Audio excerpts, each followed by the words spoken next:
ಇನ್ commerce channel. ಇವತ್ತಿನ ದಿನ ನಾವೇನ್ ನೋಡ್ತಿದ್ವಿ ಅಂದ್ರೆ ಬಿಕಾಮ್ ಸೆಕೆಂಡ್ ಸೆಮಿಸ್ಟರ್ ನಲ್ಲಿ ಬರುವಂತಹ ಇಂಗ್ಲಿಷ್ ಗ್ರಾಮರ್. ಹೌದಾ, ಬಿಕಾಮ್ ನವರಿಗೆ ಸೆಕೆಂಡ್ ಸೆಮಿಸ್ಟರ್ ನಾಗೆ ಸಪರೇಟ್ ಇರುತ್ತೆ ಒಂದು ಇಂಗ್ಲಿಷ್ ಗ್ರಾಮರ್ ನ ಏನ್ ಮಾಡ್ತಿದ್ದೀನಿ. ಇಂಗ್ಲಿಷ್ ಗ್ರಾಮರ್ ಮೇಡ್ ಈಸಿ ಅಂತ ವಿಡಿಯೋ ಹೇಳ್ಬಿಟ್ರೆ, ಅದರಲ್ಲಿ ಎಲ್ಲಾ ರೀತಿಯಾದಂತಹ ಗ್ರಾಮರ್ ಪಾಯಿಂಟ್ಸ್ ಗಳನ್ನ ಕೂಡ ಈಸಿಯಾಗಿ ಕವರ್ ಮಾಡುವಂತಷ್ಟು ಟ್ರೈ ಮಾಡಿದ್ದೀನಿ. ಆಕ್ಟಿವ್ ವೈಸ್ ಇದರಲ್ಲಿ ಬರುವಂತದ್ರಲ್ಲಿ ಇನ್ನೊಂದೇನಪ್ಪಾ ಅಂದ್ರೆ ನಿಮಗೆ ತೋರಿಸಬಹುದು ನನಗೆ. ಒಂದು ನಮ್ಮ ಸಿಲೆಬಸ್ ಯಾವ ರೀತಿ ಇತ್ತು ಅಂತ ಹೇಳ್ಬಿಟ್ಟು. ಇದು ಏನಪ್ಪಾ ಇದು ಆಲ್ರೆಡಿ ಮಾರ್ಕಿಂಗ್ ಆಗಿದೆ ಅಂತ ಸ್ವಲ್ಪ ಕನ್ಫ್ಯೂಸ್ ಆಗುತ್ತೆ. ಇದಕ್ಕಿಂತ ಮುಂಚೆ ಒಂದು ವಿಡಿಯೋ ರೆಕಾರ್ಡ್ ಮಾಡಿದ್ದೆ, ಅದೇನೋ ಆಗಿ ಸೇವ್ ಆಗ್ಲಿಲ್ಲ. ಹಾಗಾಗಿ ಇದನ್ನ ಮತ್ತೆ ರೆಕಾರ್ಡ್ ಮಾಡ್ತಾ ಇದ್ದೀನಿ, ಸೇಮ್ ವಿಡಿಯೋನೇ. ಹಾಗಾಗಿ ಇದ್ರ ಮೇಲೆ ಒಂದಿಷ್ಟು ಮಾರ್ಕಿಂಗ್ಸ್ ಇದೆ, ಸ್ವಲ್ಪ ಎರೇಸ್ ಮಾಡ್ಕೊಂತೀನಿ. ಅದೇನಿಲ್ಲ, ಇನ್ನೂ ಒಂದ್ಸರಿ ಅಲ್ಲ, ಇನ್ನ ಎಷ್ಟು ಸಾರಿ ಬೇಕಾದ್ರೂ ಮಾಡೋಣ. ಓಕೆ ಫ್ರೆಂಡ್ಸ್, ನೋಡಿ ಇಲ್ಲಿ ನಿಮ್ಮ Haveri university second semester B Com ದರ್ಗೆ ಇರುವಂತ ಸಿಲೆಬಸ್. ಪ್ರೋಸ್ ಅಲ್ಲಿ ಬಿಯಾಂಡ್ ದ ಈಗೋ ಆಗಿರ್ಬೋದು, ದ ವರ್ಜರ್ ಆಗಿರ್ಬೋದು, the boy of soul wisdom ಆಗಿರ್ಬೋದು, the worship of the wealthy ಆಗಿರ್ಬೋದು, ಮತ್ತೆ ಗೈಡ್ನೆಸ್ ಗಿಫ್ಟ್, ಇಷ್ಟು ಇದಾವೆ. ಇಷ್ಟರದ್ದು ಕೂಡ ವಿಡಿಯೋಸ್ಗಳು ನಮ್ಮ ಯೂಟ್ಯೂಬ್ ಚಾನಲ್ ಆಲ್ರೆಡಿ ಅವೈಲೇಬಲ್ ಇದೆ. ನೆಕ್ಸ್ಟ್ ಬಂದ್ಬಿಟ್ಟು ಈ ಪೋಯಟ್ರಿ ಇವನ ಎಲಿಜಿ ರಿಟರ್ನ್ ಇನ್ ಕಂಟ್ರಿ ಚರ್ಚ್ ಲಿಸಿಸ್ ಆಗಿರ್ಬೋದು, ಟು ಟ್ರಾಂಪ್ಸ್ ಇನ್ ಟೈಮ್ ಆಗಿರ್ಬೋದು, everybody act for corn and cloth ಆಗಿರ್ಬೋದು, ಮತ್ತೆ ಇನ್ಎಕ್ಸ್ಪೆನ್ಸಿವ್ ಪ್ರೋಗ್ರೆಸ್. ಈ ಇದು ಕೂಡ ನಮ್ಮ ಒಂದು ಯೂಟ್ಯೂಬ್ ಚಾನಲ್ ಆಲ್ರೆಡಿ ಅವೈಲೇಬಲ್ ಇದೆ. ಲೆಸನ್ಸ್ ಮಾಡಿದ್ದೀನಿ ಅದರಲ್ಲಿ. ಮತ್ತೆ ನೆಕ್ಸ್ಟ್ ವಿತ್ ಕ್ವಶನ್ ಆನ್ಸರ್ಸ್ ಯಾವ ರೀತಿ ಬರ್ಬೋದು ಅಂತ ಹೇಳಿದೀನಿ. ನೆಕ್ಸ್ಟ್ ಬಂತು ಯೂನಿಟ್ 3 ಅಲ್ಲಿ ಗ್ರಾಮರ್ ಸೆಕ್ಷನ್ ಅಲ್ಲಿ ಬಂತು ಅಡ್ಜೆಕ್ಟಿವ್ಸ್ ಅಂಡ್ ಕೋಆರ್ಡಿನೇಟರ್ಸ್ ಆಗಿರ್ಬೋದು, ಪ್ರಿಪೋಸಿಷನ್ಸ್, ಇಂಟರ್ಜೆಕ್ಷನ್, ಟ್ರಾನ್ಸ್ಫಾರ್ಮೇಶನ್. ಇದು ಟ್ರಾನ್ಸ್ಪಿರೇಷನ್ ಅಲ್ಲ, transformation of sentences, active voice and passive voice ಆಗಿರ್ಬೋದು, ಮತ್ತೆ ಡೈರೆಕ್ಟ್ ಅಂಡ್ ಇಂಡೈರೆಕ್ಟ್ ಸ್ಪೀಚ್. ನಾನು ಇವೆರಡನ್ನು ಕೂಡ ಏನ್ ಮಾಡಿದೀನಿ ಅಂದ್ರೆ ಸ್ವಲ್ಪ ಟೈಮ್ ತಗೊಳತ್ತೆ ಎರಡು ಅರ್ಥ ಮಾಡ್ಸೋಕೆ ಅಂತ ಇವೆರಡದ್ದು ಒಂದು ಸಪರೇಟ್ ವಿಡಿಯೋಸ್ ನ ಮಾಡಿದೀನಿ. ಬಟ್ ಈ ವಿಡಿಯೋದಲ್ಲಿ ನಾವು ಇಷ್ಟು ಅವೆರಡನ್ನು ಬಿಟ್ಟು ಎಕ್ಸ್ಪೆನ್ಷನ್ ಆಫ್ ಐಡಿಯಾ ಆಗಿರ್ಬೋದು, ಅಡ್ವರ್ಬ್, ಅಡ್ಜೆಕ್ಟಿವ್ಸ್ ಅಂಡ್ ಇಂಟರ್ರೋಗೇಷನ್ ಪ್ರಿಪೋಸಿಷನ್ ಅನ್ನ ನಾವೇನ್ ಮಾಡ್ತೀವಿ ಇವತ್ತಿನ ದಿನ ನೋಡ್ತಾ ಇರ್ತೀವಿ. ಓಕೆನಾ. ಫ್ರೆಂಡ್ಸ್, ಮತ್ತೆ ಅದನ್ನ ಬಿಟ್ರೆ ಯೂನಿಟ್ 4 ಅಲ್ಲಿ ವರ್ಡ್ ಬಿಲ್ಡಿಂಗ್ ಆಗಿರ್ಬೋದು, ಮತ್ತೆ ಸಫಿಕ್ಸ್, ನೆಕ್ಸ್ಟ್ ಕಾಲೋಕೇಶನ್ ಆಗಿರ್ಬೋದು, ಕರೆಕ್ಷನ್ ಆಫ್ ಎರರ್ಸ್ ಆಗಿರ್ಬೋದು. ಇವೆಲ್ಲ ಬರ್ತವೆ. ಇವಕ್ಕೆಲ್ಲ ವಿತ್ ಎಕ್ಸಾಂಪಲ್ಸ್ ನಾನು ಏನ್ ಮಾಡ್ತಾ ಹೋಗ್ತೀನಿ ಅಂತಂದ್ರೆ ಅದನ್ನ ತಿಳಿಸ್ಕೊಡ್ತಾ ಹೋಗ್ತೀನಿ. ಇದು ಕೂಡ ಮಾಡಲ್ ಒಂದು 2025 ಇದ್ರ ಕ್ವಶನ್ ಪೇಪರ್ ಇತ್ತು. ಇದನ್ನು ಕೂಡ ನನ್ನ ಹಿಂದಿನ ವಿಡಿಯೋ ರೆಕಾರ್ಡ್ ಮಾಡುವಾಗ ತೋರಿಸಿದ್ದೆ, ಬಟ್ ಅದು ಸೇವ್ ಆಗದೇ ಕಾರಣ ಈಗ ಮತ್ತೆ ಇಲ್ಲಿಂದ ಸ್ಟಾರ್ಟ್ ಮಾಡುವಂತ ಒಂದು ಇದು ಬಂದಿದೆ. ಹಾಗಾಗಿ ಇದನ್ನೆಲ್ಲ ಎರೇಸ್ ಮಾಡ್ಕೊಂಡು ಇಲ್ಲಿಂದನೇ ಮತ್ತೆ ಶುರು ಮಾಡೋಣ, ಅದರಲ್ಲಿ ಏನಿಲ್ಲ. ನೆಕ್ಸ್ಟ್ ಇದು ಕ್ವಶನ್ ಪೇಪರ್ ಕೂಡ ಇಟ್ಕೊಳ್ಳೋಣ. ನೆಕ್ಸ್ಟ್ ಇದ್ರಲ್ಲಿ ನೋಡೋಣ. ಮೊದಲನೇದಾಗಿ ಏನಪ್ಪಾ ಅಂದ್ರೆ ಅಡ್ಜೆಕ್ಟಿವ್ ಅಂತ ಅಂದ್ರೆ ಏನಂತ ತಿಳ್ಕೊಳ್ಳೋಣ. ಅಡ್ಜೆಕ್ಟಿವ್ ಅಂತಂದ್ರೆ ಡಿಸ್ಕ್ರೈಬಿಂಗ್ ವರ್ಡ್ಸ್ ಅಂತ ಅಂದ್ರೆ the words which describes noun R pronoun ಅಂತ ಇರುತ್ತೆ. ಹೌದಾ. ಅಂದ್ರೆ ಯಾವ ವರ್ಡ್ಸ್ ಗಳು ನೌನ್ ಅಥವಾ ಪ್ರೊನೌನ್ ಅನ್ನ ಡಿಸ್ಕ್ರೈಬ್ ಮಾಡೋದಕ್ಕೆ ಹೆಲ್ಪ್ ಮಾಡ್ತಾವಲ್ಲ, ಆ ಒಂದು ವರ್ಡ್ಸ್ ಗಳಿಗೆ ನಾವೇನಂತ ಕೇಳ್ತೀವಿ, ಅಡ್ಜೆಕ್ಟಿವ್ಸ್ ಅಂತ ಹೇಳ್ಬಿಟ್ಟು ಕೇಳ್ತೀವಿ. ಅಂದ್ರೆ for example, she is a beautiful girl. ಹೌದಾ, ಅವಳು ಗರ್ಲ್, ಅವಳು ಶಿ ಈಸ್ ಬ್ಯೂಟಿಫುಲ್. ಹೌದಾ, ಶಿ ಈಸ್ ಗರ್ಲ್, ಬಟ್ ಅವಳು ಹೇಗಿದ್ದಾಳೆ ಅಂತ ಹೇಳ್ಬಿಟ್ಟು ಡಿಸ್ಕ್ರೈಬ್ ಮಾಡ್ತಿರೋಂಥ ವರ್ಡ್ ಯಾವುದು, ಬ್ಯೂಟಿಫುಲ್. ಹೌದಾ. I have 3 books. ಹೌದಾ, ಐ ಹ್ಯಾವ್ ಬುಕ್, ನನ್ನ ಹತ್ರ ಬುಕ್ಸ್ ಇದೆ. ಫಸ್ಟ್ ಎಷ್ಟು ಬುಕ್ಸ್ ಇದಾವೆ ಅಂತ ಹೇಳ್ಬಿಟ್ಟು ಅಂದ್ರೆ 3 books ಅಂತ ಹೇಳ್ಬಿಟ್ಟು ಡಿಸ್ಕ್ರೈಬ್ ಮಾಡುವಂಥದ್ದು ಯಾವುದು, ಅಡ್ಜೆಕ್ಟಿವ್ ಅಂತ ಹೇಳ್ಬಿಟ್ಟು ಕರೀತಾರೆ. ನೆಕ್ಸ್ಟ್ ಬಂದ್ಬಿಟ್ಟು ಲಾರ್ಜ್ ಅಂದ್ರೆ this is a large building ಅಂತ ಹೇಳ್ತಾರೆ. ಹೌದಾ. This is a building. ಹೌದಾ, ನಮ್ಮ ಎದುರುಗಡೆ ಒಂದು ಬಿಲ್ಡಿಂಗ್ ಇದೆ, ಬಟ್ ಹೇಗಿದೆ ಆ ಬಿಲ್ಡಿಂಗ್ ಈಸ್ ಲಾರ್ಜ್ ಅಂತ. ಈ ರೀತಿಯಾದಂತ ಒಂದು ನೌನ್ ಅನ್ನ, ಬಿಲ್ಡಿಂಗ್ ಅನ್ನುವಂಥದ್ದು ನೌನ, ಬುಕ್ಸ್ ನೌನ, ಗರ್ಲ್ ನೌನ, ಈ ರೀತಿ ನೌನ್ ಗಳನ್ನ ಒಂದು ಡಿಸ್ಕ್ರೈಬ್ ಮಾಡುವಂತಹ ವರ್ಡ್ಸ್ ಗಳು ಏನಂತ ಕರೀತಾರೆ, ಅಡ್ಜೆಕ್ಟಿವ್ ಅಂತ ಹೇಳ್ಬಿಟ್ಟು ಕರೀತಾರೆ.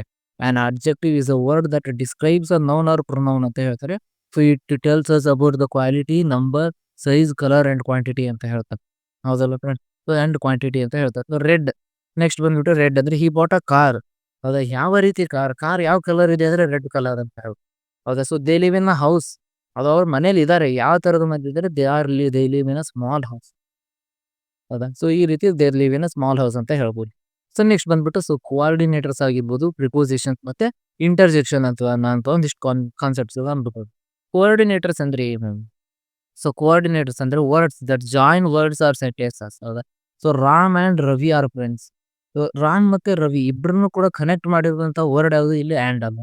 ಬಟ್ ಇದು ಯಾವುದೇ ರೀತಿ ರಿಲೇಶನ್ಶಿಪ್ ಅನ್ನ ಅಲ್ಲಿ ಇದನ್ನ ಮಾಡಿಲ್ಲ. ಹೌದಾ, ಯಾವುದೇ ರೀತಿ ರಿಲೇಶನ್ಶಿಪ್ ಅನ್ನ ತೋರಿಸಿಲ್ಲ Ram and Ravi, but just ಅವ್ರಿಬ್ರನ್ನ ಕನೆಕ್ಟ್ ಮಾಡ್ತು. ಹೌದಾ. ಬಟ್ ಒಂದು ರಿಲೇಶನ್ಶಿಪ್ ತೋರಿಸೋದಕ್ಕೆ ಏನಂತಾರೆ, ಪ್ರಿಪೋಸಿಷನ್ಸ್ ಅಂತಾರೆ. ಬಟ್ ಕನೆಕ್ಟಿಂಗ್ ವರ್ಡ್ಸ್ ಅಷ್ಟೇ ಇದು, ಬಟ್ ಜಸ್ಟ್ ಜಾಯಿನಿಂಗ್ ವರ್ಡ್ಸ್ ಅಷ್ಟೇ. ಅದಕ್ಕೆ ಏನಂತ ಕರೀತಾರೆ, ಕೋಆರ್ಡಿನೇಟರ್ಸ್ ಅಂತ ಕರೀತಾರೆ. ಪ್ರಿಪೋಸಿಷನ್ಸ್ ಅಂತಂದ್ರೆ words showing relationship between nouns and other words ಅಂತ ಹೇಳ್ತಾರೆ. ಅಂದ್ರೆ ಒಂದು the book is on the table, example, book is on the table. ಹೌದಾ. ಬುಕ್ ಎಲ್ಲಿದೆ, ಟೇಬಲ್ ಮೇಲೆ ಇದೆ.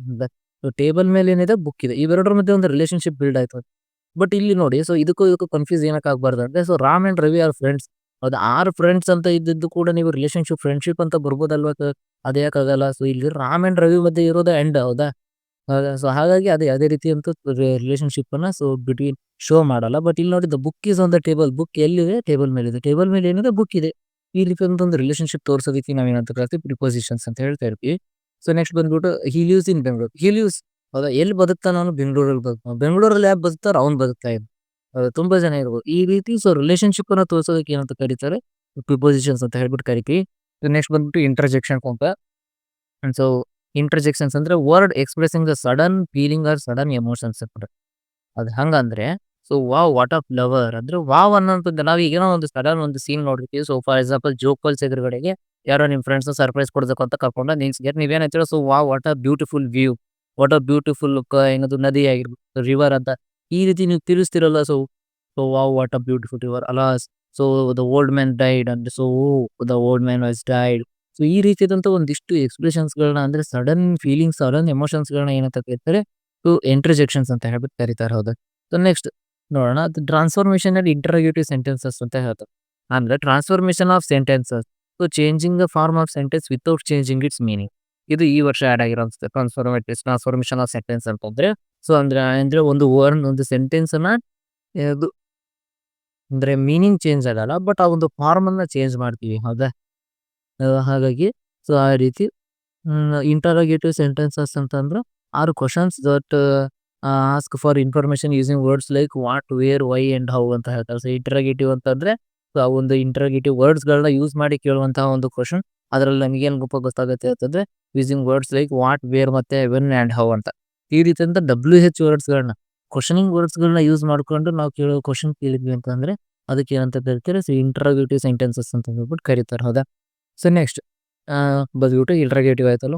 So explanation of idea. So 5 ಮಾರ್ಕ್ಸ್‌ಗೆ very very important grammar point. ಹೌದಾ? 5 ಮಾರ್ಕ್ಸ್‌ಗೆ very very important grammar point ಅಂತ explanation of idea. Explanation of idea ಅಂದ್ರೆ ಏನಿಲ್ಲ. ನೀವು 10th ಎಕ್ಸಾಮ್ ಬರ್ದಿದ್ದೀರಾ, ಸೆಕೆಂಡ್ PUC ಎಕ್ಸಾಮ್ ಎಲ್ಲರೂ ಬರ್ದಿದ್ದೀರಾ ಕನ್ನಡದಲ್ಲಿ. ಅದ್ರಲ್ಲಿ ಹೇಳ್ತಾರಲ್ಲ ಸೊ ಗಾದೆ ಮಾತನ್ನು ವಿವರಿಸಿ. ಸೊ ಅದೇ ಗಾದೆ ಮಾತನ್ನ ಇಂಗ್ಲಿಷಲ್ಲಿ ಏನಂತ ಕರೀತಾರೆ? ಎಕ್ಸ್‌ಪ್ಲನೇಷನ್ ಆಫ್ ಐಡಿಯಾ ಅಂತ ಹೇಳ್ಬಿಟ್ಟು ಕರೀತಾರೆ. ಅದ್ರಲ್ಲಿ ಏನು ತುಂಬಾ ದೊಡ್ಡದಿಲ್ಲ. ಹೌದಾ? ಸೊ ಡೆಫಿನೇಷನ್ ನೋಡೋದಾದ್ರೆ explaining a proverb or quotation. ಹೌದಾ? Explaining proverb or quotation in detail. ಹೌದಾ? Quotation in detail by stating its meaning. ಅದರ ಒಂದು ಅರ್ಥ ಏನಿದೆ, ಅಂಡ್ ಎಕ್ಸ್‌ಪ್ಲೇನಿಂಗ್ ದ ಐಡಿಯಾ, ಅದ್ರೊಳಗಡೆ ಯಾವ ರೀತಿಯಾದಂತ ಒಂದು ಐಡಿಯಾ ಇದೆ. Giving examples and mentioning the moral ಅಂತ ಹೇಳ್ತಾರೆ. ಅಂದ್ರೆ ಉದಾಹರಣೆಗಳು ಉದಾಹರಣೆಗಳನ್ನ ಕೊಟ್ಟು ಅದರಲ್ಲಿರುವಂತಹ ಒಂದು ಇನ್ನರ್ ಮೀನಿಂಗ್ ಅನ್ನ ಏನ್ ಮಾಡುವಂಥದ್ದು? ಸೊ ಅರ್ಥ ಮಾಡಿಸುವಂಥದ್ದು. ಇದಕ್ಕೆ ಏನಂತ ಕರೀತಾರೆ? ಸೊ ಎಕ್ಸ್‌ಪ್ಲನೇಷನ್ ಆಫ್ ಐಡಿಯಾ ಅಂತ ಹೇಳ್ಬಿಟ್ಟು ಕರೀತಾರೆ. ಹೌದಾ? ಸೊ ಮಾರಲ್ ಅಂತ ಹೇಳಿದ್ರೆ ಸೊ ಮಾರಲ್ ಅಂತಂದ್ರೆ ಲಾಸ್ಟ್ ಎಟ್ ದ ಎಂಡ್ ಅದರಿಂದ ನಮಗೆ ಏನೊಂದು ಮೆಸೇಜ್ ಸಿಗ್ತಾ ಇದೆ ಅಂತ ಹೇಳ್ಬಿಟ್ಟು ಹೇಳೋದಕ್ಕೆ ಏನಂತ ಕರೀತಾರೆ? ಸೊ ಎಕ್ಸ್‌ಪ್ಲೇನಿಂಗ್ ದ ಮಾರಲ್ ಅಂತ ಹೇಳ್ಬಿಟ್ಟು ಕರೀತಾರೆ. ಹೌದಾ? ಸೊ ನೆಕ್ಸ್ಟ್ ಇದಾದ್ಮೇಲೆ ಏನಪ್ಪಾ? ಸೊ ಯಾವ ರೀತಿ ಒಂದು ಸ್ಟ್ರಕ್ಚರ್ ಏನಕ್ಕೆ ಅಂದ್ರೆ 5 ಮಾರ್ಕ್ಸ್ ಇರೋ ಕಾರಣಕ್ಕೋಸ್ಕರ. ಹೌದಾ? ಸೊ ಈಗ ನೋಡಿ ಮೀನಿಂಗ್ 1 ಮಾರ್ಕ್ಸ್ ಬರುತ್ತೆ. ಹೌದಾ? ಸೊ ಎಕ್ಸ್‌ಪ್ಲೇನ್ ಮತ್ತೆ ಎಕ್ಸಾಂಪಲ್ಸ್ ಎರಡಕ್ಕೂ ಸೇರಿ 3 ಮಾರ್ಕ್ಸ್ ಕೊಡ್ತಾರೆ. 1 1/2 ಎಕ್ಸ್‌ಪ್ಲೇನ್ ಮತ್ತೆ ಎಕ್ಸಾಂಪಲ್ಸ್‌ಗೆ. ಅಟ್ ದ ಎಂಡ್ ಮಾರಲ್ ಆಗಿ 2 ಲೈನ್ಸ್ ಬರೆಯೋದಕ್ಕೆ ಏನ್ ಕೊಡ್ತಾರೆ? ಅದಕ್ಕೆ 1 ಮಾರ್ಕ್ಸ್ ಕೂಡ ಕೊಡ್ತಾರೆ. ಹೌದಾ? ಸೊ ಈ ರೀತಿಯಾದಂತ ಒಂದು ಸ್ಟ್ರಕ್ಚರ್ ಇದು. ಹಾಗಾಗಿ ಸೊ ಇದನ್ನ fully explained examples for example time is money ಅಂತ ಇತ್ತು ಕ್ವೆಶ್ಚನ್ ನೋಡ್ರೆ. Time is precious, once you lost it never returns, people who use time wisely achieve success. So ಇದಕ್ಕೆ ನೀವು ಇದು ಮೀನಿಂಗ್ ಆಯ್ತಾ? So time is very precious, once it lost it never comes ಅಂತ ಅದ್ರ ಬಗ್ಗೆ ಎಕ್ಸ್‌ಪ್ಲನೇಷನ್ ಕೊಡ್ಬೇಕಾ? So people who use time wisely ಈ ರೀತಿ ಎಕ್ಸಾಂಪಲ್ ಕೊಡ್ಬೇಕು. ಹೌದಾ? ಫಾರ್ ಎಕ್ಸಾಂಪಲ್ ಸ್ಟೂಡೆಂಟ್ಸ್‌ದೇ ತಗೊಳ್ಳಿ. ಯಾರು ಯಾವಾಗ್ಲೂ ಓದ್ತಾ ಇರ್ತಾನೆ ಅವ್ನ ಲೈಫಲ್ಲಿ ಯಾವ ರೀತಿ ಸಕ್ಸಸ್ ಕಾಣ್ತಾನೆ. ಯಾರು ಯಾವಾಗ್ಲೂ ಕೂಡ ಸ್ಟಡಿಯನ್ನ ನೆಗ್ಲೆಕ್ಟ್ ಮಾಡ್ತಾ ಇರ್ತಾರೆ. ಅವ್ರು ಯಾವ ರೀತಿ ಜೀವನದಲ್ಲಿ ಟರ್ನ್ ಆಗುತ್ತೆ ಈ ಎಕ್ಸಾಂಪಲ್ ಕೊಡೋದು. ಸೊ ಮಾರಲ್ ಅಲ್ಲಿ ಸೊ ಟೈಮ್ ಅನ್ನುವಂಥದ್ದು ಎಷ್ಟು ಇಂಪಾರ್ಟೆಂಟ್ ಅನ್ನೋದನ್ನ ಹೇಳುವಂಥದ್ದು ಈ ರೀತಿ. ಓಕೆನಾ ಫ್ರೆಂಡ್ಸ್? ಸೊ ನೆಕ್ಸ್ಟ್ ಈಗ ಅಡ್ಜೆಕ್ಟಿವ್ ಅಂದ್ರೆ ನಿಮಗೆ ಏನಂತ ಗೊತ್ತಾಯ್ತು. ಹೌದಲ್ವಾ? ಸೊ ಅಡ್ಜೆಕ್ಟಿವ್ ಅಂದ್ರೆ ನಾನೇ ಹೇಳ್ಕೊಟ್ಟೆ. ಸೊ ಡಿಸ್ಕ್ರೈಬ್ಸ್ ದ ನೌನ್ ಅಂತ ಹೇಳುದು. ಬಟ್ ಅಡ್ವರ್ಬ್ ನೀವು ಅರ್ಥ ಮಾಡ್ಕೋಬೇಕಂದ್ರೆ ಅಡ್ಜೆಕ್ಟಿವ್ ಜೊತೆಗೆ ನೀವೇನ್ ಮಾಡ್ಕೋಬೇಕು? ಕಂಪೇರ್ ಮಾಡ್ಕೋಬೇಕು. ಹೌದಾ? ಅಡ್ವರ್ಬ್ ಜೊತೆಗೆ ಅಡ್ಜೆಕ್ಟಿವ್ ಅನ್ನ ಕಂಪೇರ್ ಮಾಡ್ಕೊಂಡ್ರಿ ಅಂತ ಅಂದ್ರೆ ನಿಮಗೆ ಏನಾಗುತ್ತೆ? ಸೊ ಅಡ್ಜೆಕ್ಟಿವ್ ಮತ್ತೆ ಅಡ್ವರ್ಬ್ ಎರಡರ ಕಾನ್ಸೆಪ್ಟ್ ಕೂಡ ಈಸಿಯಾಗಿ ಅರ್ಥ ಆಗಿದೆ. ಅಡ್ಜೆಕ್ಟಿವ್ ಅಂದ್ರೆ ಏನು? ನೌನ್ ಅನ್ನು ಡಿಸ್ಕ್ರೈಬ್ ಮಾಡುವಂಥದ್ದು. ಸೊ ಬಿಲ್ಡಿಂಗ್ ಯಾವ ರೀತಿ ಇದೆ? ತುಂಬಾ ದೊಡ್ಡದಾಗಿದೆ. ಶೇಡ್ ಯಾವ ರೀತಿ ಇದೆ? ತುಂಬಾ ಹ್ಯಾಪಿ ಆಗಿದೆ. ಶರ್ಟ್ ಯಾವ ರೀತಿ ಇದೆ? ತುಂಬಾ ಬ್ಲೂ ಕಲರ್ ಅಲ್ಲಿ ಇದೆ. ಹೌದಾ? ಸೊ ಈ ರೀತಿ ಅದು ಅಡ್ವರ್ಬ್ ಅಂತ ಬಂದ್ರೆ ಓಕೆ. ಸೊ ಅಡ್ವರ್ಬ್‌ನ ಬಗ್ಗೆ ಗೊತ್ತಾಗಬೇಕಂದ್ರೆ ಸೊ ಅಡ್ವರ್ಬ್ ಅನ್ನೋದು ಒಂದು ವರ್ಬ್‌ನ ಡಿಸ್ಕ್ರೈಬ್ ಮಾಡುತ್ತೆ. ವರ್ಬ್ ಅಂದ್ರೆ ಏನು? ಆಕ್ಷನಿಂಗ್ ವರ್ಡ್ ಅಂತ ಹೇಳ್ತಾರೆ ಅದೆಲ್ಲ. ವರ್ಬ್ ಆಕ್ಷನಿಂಗ್ ವರ್ಡ್ ಅನ್ನ ಡಿಸ್ಕ್ರೈಬ್ ಮಾಡುತ್ತೆ ಅಂದ್ರೆ ಸೊ ನೋಡಿ ಶಿ ಸಿಂಗ್ಸ್ ಬ್ಯೂಟಿಫುಲ್ಲಿ ಅಂತ ಹೇಳ್ತಾರೆ. ಹೌದಾ? ಸೊ ಶಿ ಸಿಂಗ್ಸ್ ಬ್ಯೂಟಿಫುಲ್ಲಿ ಅಂತ ಅಂದ್ರೆ ಅವಳ ಬಗ್ಗೆ ಡಿಸ್ಕ್ರೈಬ್ ಮಾಡ್ತಾ ಇಲ್ಲ. ಇದು ಬ್ಯೂಟಿಫುಲ್ ಆಗಿದ್ದಾಳೆ ಅಂತ ಹೇಳ್ಬಿಟ್ಟು ಬ್ಯೂಟಿಫುಲ್ ಆಗಿದ್ದಾಳೆ ಅಂತ ಹೇಳ್ಬಿಟ್ರೆ ಅದು ಅಡ್ಜೆಕ್ಟಿವ್ ಆಗ್ಬಿಡುತ್ತೆ. ಬಟ್ ಅವಳು ಹಾಡ್ತಾ ಇರೋದು ಅವಳ ಒಂದು ವರ್ಕ್ ಏನಿರುತ್ತಲ್ಲೋ ಅದು ಬ್ಯೂಟಿಫುಲ್ಲಿ ಆಗಿದೆ. ಅವಳು ಹಾಡ್ತಾ ಇರೋದು ಬ್ಯೂಟಿಫುಲ್ಲಿ ಆಗಿದೆ ಅಂತ ಹೇಳೋದಕ್ಕೆ ಅಡ್ವರ್ಬ್ ಅಂತ ಹೇಳ್ಬಿಟ್ಟು ಕರೀತಾರೆ. ಹಿ ರನ್ಸ್ ಕ್ವಿಕ್ಲಿ. ಹೌದಾ? ಸೊ ಅವನ ಬಗ್ಗೆ ಹೇಳ್ತಾ ಇಲ್ಲ ಅದು. ರನ್ಸ್ ಅಂದ್ರೆ ಏನು? ವರ್ಬ್. ಹೌದಾ? ಅವನ ಕೈಯಿಂದ ನಡೀತಾ ಇರುವಂತ ವರ್ಕ್ ಯಾವ ರೀತಿ ನಡೀತಾ ಇದೆ? ಸೊ ತುಂಬಾ ಕ್ವಿಕ್ ಆಗಿ ನಡೀತಾ ಇದೆ ಅಂತ ಹೇಳಿದ್ರು. ದೇ ಅರೈವ್ಡ್ ಅರ್ಲಿ ಅಂತ ಹೇಳ್ತಾರೆ. ಹೌದಾ? ಅರೈವ್ಡ್ ಅರ್ಲಿ ಅಂತ ಅಂದ್ರೆ ಸೊ ಅವರು ಎಷ್ಟು ಬೇಗ ಬಂದ್ರು ಹೌದಾ, ಅವ್ರು ಬಂದ್ರು ಹೌದಾ, ಆ ಒಂದು ಕ್ರಿಯೆ ಯಾವ ರೀತಿ ಆಯ್ತು, ಸೊ ಅರ್ಲಿ ಆಗಾಯ್ತು ಅಂತ ಹೇಳ್ಬಿಟ್ಟು ಹೇಳ್ತಾರೆ. ಸೊ ಕ್ವಿಕ್ ಕಂಪ್ಯಾರಿಸನ್ ಹೇಳೋದಾದ್ರೆ ಅಬ್ಜೆಕ್ಟಿವ್ ಅಂತಂದ್ರೆ ಶಿ ಇಸ್ ಬ್ಯೂಟಿಫುಲ್ ಸಿಂಗರ್ ಹೌದಾ, ಇದು ಬ್ಯೂಟಿಫುಲ್ ಅನ್ನುವಂಥದ್ದು ಅವಳ ಬಗ್ಗೆ ಹೇಳ್ತದೆ, ಸಿಂಗರ್ ಬಗ್ಗೆ ಹೇಳ್ತದೆ, ಸಿಂಗರ್ ಹೇಗಿದ್ದಾಳೆ ಬ್ಯೂಟಿಫುಲ್ ಆಗಿದ್ದಾಳೆ ಅಂತ. ಬಟ್ ಶಿ ಸಿಂಗ್ಸ್ ಬ್ಯೂಟಿಫುಲ್ಲಿ ಅಂತ ಅಂದ್ರೆ ಆ ಹಾಡು ಹೇಳಿರುವಂಥದ್ದು ಯಾವ ರೀತಿ ಇದೆ, ತುಂಬಾ ಬ್ಯೂಟಿಫುಲಿ ಆಗಿ ಹೇಳಿದಾಳೆ ಈ ರೀತಿ. ಸೊ ನೆಕ್ಸ್ಟ್ ಬಂದ್ಬಿಟ್ಟು ವರ್ಡ್ ಬಿಲ್ಡಿಂಗ್. ಸೊ ತುಂಬಾ ಈಸಿಯೆಸ್ಟ್ ಕಾನ್ಸೆಪ್ಟ್ ಹೌದಾ, ಡೈಲಿ ಇದನ್ನ ನೀವು 6th 7th 8th 9th 10th first P U second P U so ಇಲ್ಲಿಂದ ಕಲ್ತ್ಕೊಂಡ್ ಬಂದಿರ್ತಾರೆ. ವರ್ಡ್ ಬಿಲ್ಡಿಂಗ್ ಪ್ರಿಫಿಕ್ಸ್ ಮತ್ತೆ ಸಫಿಕ್ಸ್ ಅಂದ್ರೆ, ಸೊ ಪ್ರಿಫಿಕ್ಸ್ ಅಂದ್ರೆ ಚೇಂಜ್ ದ ಮೀನಿಂಗ್ ಹೌದಾ, ಏನಾಗುತ್ತೆ ಮೀನಿಂಗ್ ಅನ್ನ ಚೇಂಜ್ ಮಾಡುವಂಥದ್ದು. ಸೊ ಬಟ್ ಸಫಿಕ್ಸ್ ಹಾಕಿದ್ರಿ ಅಂತಂದ್ರೆ change the part of speech ಹೌದಾ. ಸೊ ನೋಡಿ, new words or word building ಅಂದ್ರೆ, so new words are formed by adding prefixes ಅಂದ್ರೆ ಬಿಫೋರ್ ದ ರೂಟ್ ವರ್ಡ್ ಹೌದಾ. ರೂಟ್ ವರ್ಡ್ ಒಂದಿದೆ ಅಂತಂದ್ರೆ ಅದಕ್ಕಿಂತ, ಸೊ ಇದು ರೂಟ್ ವರ್ಡ್ ಅಂದ್ರೆ ಇದ್ರ ಮುಂಚೆ ಹಾಕೋದಕ್ಕೆ ಏನಂತಾರೆ ಪ್ರಿಫಿಕ್ಸ್ ಅಂತ ಹೇಳಿ ಕರೀತಾರೆ, ಇದ್ರ ನೆಕ್ಸ್ಟ್ ಹಾಕೋದಕ್ಕೆ ಏನಂತಾರೆ ಸೊ ಸಫಿಕ್ಸ್ ಅಂತ ಹೇಳ್ಬಿಟ್ಟು ಕರೀತಾರೆ. And suffix after the root word ಅದು. ಸೊ ಫಾರ್ ಎಕ್ಸಾಂಪಲ್ ನೋಡೋಣ, ಹ್ಯಾಪಿ ಇದೆ, ಸೊ ಹ್ಯಾಪಿಗೆ ಪ್ರಿಫಿಕ್ಸ್ ಹಾಕಿದ್ರೆ ಅನ್ಹ್ಯಾಪಿ ಅದು ಹೌದಾ. ಸೊ ನೆಕ್ಸ್ಟ್ ಅಗ್ರಿ ಅಂತ ಇತ್ತು ಅಂದ್ರೆ ಸೊ ಪ್ರಿಫಿಕ್ಸ್ ಆಡ್ ಮಾಡಿ ಡಿಸ್ಅಗ್ರಿ. ಇದರಿಂದ ಏನಾಗುತ್ತೆ ಮೀನಿಂಗ್ ಅಷ್ಟೇ ಆಗುತ್ತೆ. ಸೊ ಖುಷಿಯಾಗಿದ್ದ ಅನ್ಹ್ಯಾಪಿ ಖುಷಿಯಾಗಿಲ್ಲ, ಅಗ್ರಿ ಒಪ್ಕೊಂಡಿದ್ದ ಡಿಸ್ಅಗ್ರಿ ಒಪ್ಕೊಂಡಿಲ್ಲ, ಸೊ ರೈಟ್ ಬರದ ಸೊ ರೈಟ್ ಅಂತ ಮತ್ತೆ ಬರದ ಅದು. ಸೊ ಇದು ನೋಡಿ ಪಾಸಿಬಲ್ ಇಂಪಾಸಿಬಲ್ ಆಗುತ್ತೆ ಆಗೋದಿಲ್ಲ, ಸೊ ಮೀನಿಂಗ್ ಅಷ್ಟೇ ಚೇಂಜ್ ಆಯ್ತು ಹೌದಲ್ವಾ. ಸೊ ಬಟ್ ಇಲ್ಲಿ ನೋಡಿ ಸಫಿಕ್ಸ್ ಅಲ್ಲಿ ಟೀಚ್ ಇದೆ, ಟೀಚರ್ ಆಯ್ತು ಹೌದಾ. ಸೊ ಟೀಚ್ ಅಂದ್ರೆ ಹೇಳುವುದು ಹೌದಾ, ಬೋಧನೆ ಮಾಡುವುದು. ಬಟ್ ಟೀಚರ್ ಅಂದ ತಕ್ಷಣ ಶಿಕ್ಷಕ ಬಂತು ಹೌದಾ, ಪಾರ್ಟ್ಸ್ ಆಫ್ ಸ್ಪೀಚ್ ಡಿಫರೆನ್ಸ್ ಆಯ್ತು. ಸೊ ಹ್ಯಾಪಿ ಇದೆ ಏನಾಗುತ್ತೆ ಹ್ಯಾಪಿನೆಸ್ ಆಯ್ತು, ಖುಷಿ ಖುಷಿ ಈ ರೀತಿ ಆಯ್ತು. ಸೊ ಕೇರ್ ಅಂದ್ರೆ ಕೇರ್ಫುಲ್ ಹೌದು, ಆಕ್ಟ್ ಅಂತ ಅಂದ್ರೆ ನಟಿಸುವುದು, ಆಕ್ಷನ್ ಅಂತ ಅಂದ್ರೆ ಆ ರೀತಿ ಆಕ್ಷನ್. ಕೈಂಡ್ ಅಂದ್ರೆ ಕೈಂಡ್ ಹಾರ್ಟೆಡ್ ಆಗಿರೋದು, ಕೈಂಡ್ನೆಸ್ ಶೋಯಿಂಗ್ ಕೈಂಡ್ನೆಸ್ ಈ ರೀತಿ ಪ್ರಿಫಿಕ್ಸ್ ಮತ್ತೆ ಸಫಿಕ್ಸ್. ಇದ್ರ ಮೇಲೆ ನಿಮ್ಗೆ ಇನ್ನೂ ಒಂದು ಏನಪ್ಪಾ ಅಂದ್ರೆ, ಸೊ ಇನ್ನೂ ಒಂದು ತುಂಬಾ ಇಂಪಾರ್ಟೆಂಟ್ ಅಂತಂದ್ರೆ ಕ್ವಶನ್ ಅಲ್ಲಿ ಸೊ ಸಫಿಕ್ಸ್ ಮತ್ತೆ ಪ್ರಿಫಿಕ್ಸ್ ನ ಆಡ್ ಮಾಡೋ ಕ್ವಶನ್ಸ್ ಎಷ್ಟು ಕೊಡ್ತಾರೆ ಅಂತಂದ್ರೆ ಎ ಮತ್ತೆ ಬಿ ಗೆ ಸೊ 5 ಮಾರ್ಕ್ಸ್ ಗೆ ಬರುವಂತದ್ದು ಹೌದಾ. ಸೊ ಡೀಸೆಂಟ್ ಅಂತ ಇದೆ, ವೇಟ್ ಮಾಡಿ, ಸೊ ಡೀಸೆಂಟ್ ಅಂತ ಇದೆ ಹೌದಾ. So in decent, fiction, non fiction, annual ಈ ರೀತಿ. So graduate, under graduate, post graduate ಈ ರೀತಿ. ಸೊ ಬಿಹೇವ್, ಮಿಸ್ಬಿಹೇವ್ ಹೌದಾ ಈ ರೀತಿ. ಈ ರೀತಿ ಸೊ ಸೂಟಬಲ್ ಪ್ರಿಫಿಕ್ಸ್ ಅಂತ ಹೇಳಿದಾಗ ಇದರಿಂದ ಮುಂದೆ ಹಾಕ್ಬೇಕಿತ್ತು. ಸಫಿಕ್ಸ್ ಅಂತ ಕೇಳಿದ್ರೆ ಮುಂದೆ ಹಿಂದ್ಗಡೆ ಹಾಕ್ಬೇಕಿತ್ತು. ಫಿಕ್ಷನ್ ಮುಂದ್ಗಡೆ, ಆನ್ಯುವಲ್ ಮುಂದ್ಗಡೆ, ಗ್ರಾಜ್ಯುಯೇಟ್ ಮುಂದ್ಗಡೆ, ಬಿಹೇವ್ ಮುಂದ್ಗಡೆ. ಸಫಿಕ್ಸ್ ಇದು. ಪ್ರಿಫಿಕ್ಸ್ ಇದೆನಾ ಡಿಸೆಂಟ್ ಮುಂದ್ಗಡೆ, ಫಿಕ್ಷನ್ ಮುಂದ್ಗಡೆ, ಫಿಕ್ಷನ್ ಇಂದ ಹಿಂದ್ಗಡೆ, ಆನ್ಯುಯಲ್ ಹಿಂದ್ಗಡೆ, ಗ್ರಾಜ್ಯುಯೇಟ್ ಹಿಂದ್ಗಡೆ, ಬಿಹೇವ್ ಹಿಂದ್ಗಡೆ ಈ ರೀತಿ. ಸೊ 5 ಮಾರ್ಕ್ಸ್ ಇದೆ ಈ ಒಂದು ಪ್ರಿಫಿಕ್ಸ್ ಸಫಿಕ್ಸ್ ಗೆ. ಸೊ ತುಂಬಾ ಇಂಪಾರ್ಟೆಂಟ್ ನೋಡ್ಕೊಳ್ಳಿ. So next collocations, words that go together ಅಂತ ಹೇಳ್ತಾರೆ ಹೌದಾ. So make a decision. Collocations ಅಂದ್ರೆ words that naturally go together in English using wrong word is common mistake ಅಂತ ಹೇಳ್ತಾರೆ ಹೌದಾ.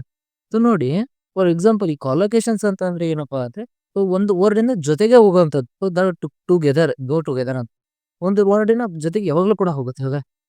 ಯಾಕಪ್ಪ ಹೆಂಗ ಯಾವ ರೀತಿ ಅಂತ ಅಂದ್ರೆ ನೋಡಿ, ಮೇಕ್ ಡಿಸಿಷನ್ ಹೌದಾ.